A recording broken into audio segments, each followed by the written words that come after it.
Good evening, ladies and gentlemen. It is in the sports arena where some of the greatest lessons in life are learnt and practiced. We are all athletes in the game called life.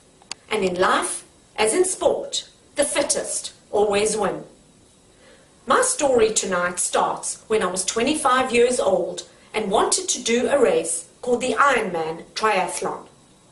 For those not in the know, let me explain what the Ironman comprises. It is the ultimate test of human physical endurance. It comprises a three-part sports event starting with a 3.8-kilometer energetic ocean swim, or in South Africa in 1994, at the time I wanted to do the Ironman, there was an alternative to the swim to do a 23-kilometer kayak. After the swim or the kayak, you then get on a bicycle for a grueling 180-kilometer cycle, and then at the end of 8 to 10 hours exhausting, brutal endurance events, you start running a 42.2-kilometer marathon in the heat of the midday sun.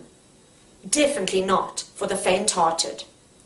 At the time I wanted to do this event, my strength was that I was an accomplished ultra-marathon runner who had completed 5 90-kilometer runs. However, I had two challenges. Number one, I could not cycle, and number two, I could not kayak. In other words, I could not do 2 of the 3 disciplines required to complete the Ironman. When I say I could not cycle, I don't mean I was not fit enough to cycle 180 kilometers. No, ladies and gentlemen, I mean quite literally that as an adult, age 25, I couldn't balance on a bike. The reason takes us back 20 years to when I was a little girl of 5 years old, with a bicycle and a set of training wheels and 5 brothers. One day, unbeknown to me, one of these brute brothers took it upon himself to remove the training wheel from the bike. Of course, I got on the bike and I fell, and I hurt myself as badly as a 5-year-old can. The rest, as they say, was history. I developed a fear of the bike. Until, fast forward 20 years, and I wanted to do the Ironman. Oh, I thought, I better buy a bike. So I went into one of the best cycling shops of the day, owned and run by a South African cycling sporting hero.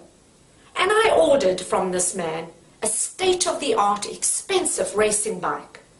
It needed to have the lightest carbon fiber frame, Shimano brake set, look pedals, and I added to my wish list 1 set of training wheels. Well, if you could have seen the look on that man's face at my request, that is a story for a different day. However, I've come to realize there is precious little most people will not do for a great deal of money. And so the training wheel was duly fitted to the racing bike. The kayaking story is almost as dramatic, but I will spare you that. And 1 year later, after not being able to balance on a bike or kayak, here I am on my way to taking 3rd place in the 1994 South African Ironman Endurance Championships. The men in the picture are 3 of my 5 seconds who were my brothers. Ladies and gentlemen, you can do all kinds of things you never dreamed you could do. Is the glass half full or is the glass half empty? It depends on where you shift your focus. Start with your strengths, which enable you to achieve, as opposed to letting your weaknesses set you back. In conclusion then, Orson Welles once said, if you want a happy ending, you need to know when to end your story. Thank you and good night.